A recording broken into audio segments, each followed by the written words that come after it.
Hello दोस्तों, आप सभी का स्वागत करता हूं मैं अपने यूट्यूब चैनल सीजी संज्ञान में। आज हम छत्तीसगढ़ में पूरी प्रक्रिया पूर्ण कर चुके सीजीएसआई भर्ती के बारे में बात करेंगे। इस भर्ती का रिजल्ट रुका हुआ है और सरकारी तंत्र में केवल आश्वासन ही मिल रहे हैं। मैंने कभी सोचा नहीं था कि मुझे इस टॉपिक पर बात करने की ज़रूरत पड़ेगी, क्योंकि संघर्ष की कहानी सफलता प्राप्त करने वाले के मुंह से ही शोभा देती है।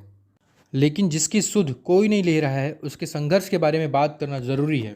सबसे पहले मैं आप सभी एसआई एस्पिरेंट भाइयों और बहनों को एक सैल्यूट डेडिकेट करना चाहूँगा। मतलब जो 1470 आप लोग हैं, उनके लिए हमारे दिल में बहुत रिस्पेक्ट है और समय के साथ ये बढ़ता जा रहा है। आप सभी एसआई भर्ती परीक्षा में उतरने से पहले पुलिस विभाग में होने वाले स्ट्रगल और उनके जॉब में आने वाली चुनौतियों को भली भांति समझकर इस भर्ती प्रक्रिया में उतरे हो। लेकिन आपने जॉब में मिलने वाली चुनौतियों को इस परीक्षा के बहुचरणीय प्रक्रिया के दौरान ही महसूस कर लिया है और उसे पार करते हुए यहाँ तक पहुँचे हैं। इसलिए आप सभी को दिल से मेरी दुआएं हैं और उम्मीद करता हूँ कि आपका रिजल्ट जल्दी आ जाए।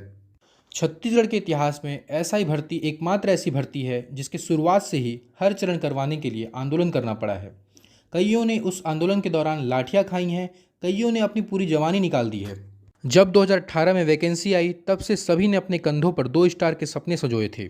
साल दर साल बीतता गया और आखिरकार 2022 में प्रक्रिया शुरू हुई। प्रीलिम्स का डेट अनाउंस किया गया और फिर बाद में उसे रद्द कर दिया गया। फाइनली जनवरी 2023 में मात्र 15 दिन का अंतर देकर एग्ज़ाम लिया गया। आप सभी ने उस पर भी बहुत अच्छा परफॉर्म किया। सेम प्रक्रिया मेंस के दौरान भी दोहराई गई, लेकिन आप उस पर खड़े उतरे और इसके बाद फिजिकल शुरू हुआ। यहाँ तक जो भी पहुँचे थे, आप सभी लंबे समय तक डेडिकेटेड होकर सिर्फ सीजीएसआई की तैयारी कर रहे थे, क्योंकि हम सभी जानते हैं कि इस परीक्षा के लिए अलग तैयारी चाहिए, अलग सिलेबस होता है। फिजिकल और एकेडमिक दोनों बाकी परीक्षाओं से अलग है। फिजिकल के दौरान सभी एस्पिरेंट सुबह से शाम तक बस ग्राउंड में नजर आते थे। सभी ने कड़ी मेहनत की है, न धूप देखा है, न बारिश देखी है, न सर्दी देखी है, न गर्मी देखी है। हर मौसम में बस लगे रहते थे, अपना फिजिकल करते थे, सुबह से दोपहर तक करते थे, शाम तक करते थे। कई लोगों को मैं पर्सनली जानता हूँ जिनके पैर टूट गए, कईयों की लीगामेंट इंजरी आ गई थी। और तो और जब फिजिकल चल रहा था, हर दिन किसी न किसी के पैर टूटने की, फ्रैक्चर होने की खबरें आती थी। सच में फिजिकल इस भर्ती का सबसे कठिन पड़ाव था जिसे आपने पूरा किया। इतनी मेहनत बाय गॉड किसी और भर्ती में नहीं है। यहाँ मेंटल एबिलिटी के साथ साथ फिजिकल एबिलिटी भी चाहिए। साथ ही सड़कों पर अपनी मांगों को लेकर आंदोलन भी करना पड़ा है आपको, और विधायकों और मंत्रियों के घर पर दस्तक भी देना पड़ा है आपको। Hats off to you guys, hats of.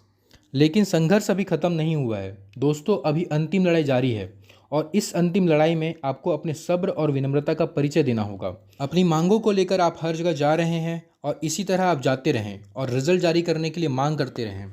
बाकी जो लोग आपको डिमोटिवेट करने के लिए आप पर कमेंट कर रहे हैं, आप पर हंस रहे हैं, याद रखना आपका भी दिन आएगा। आप सभी अपने कंधे पर 2 स्टार लगाएंगे और उसका जवाब देंगे, और फिर देखना कि यही लोग जो आप पर कमेंट कर रहे हैं सबसे पहले आकर आपको बधाई देंगे। मेरी बात याद रखना, आपको सबसे पहले बधाई यही लोग देंगे। आखिर में मैं बोलना चाहूँगा कि पुलिस की ड्यूटी वही कर सकता है जो शारीरिक और मानसिक रूप से सशक्त होगा। तो इस संघर्ष के समय को आप मान के चले कि आपको पुलिस के लिए तैयार किया जा रहा है। धन्यवाद।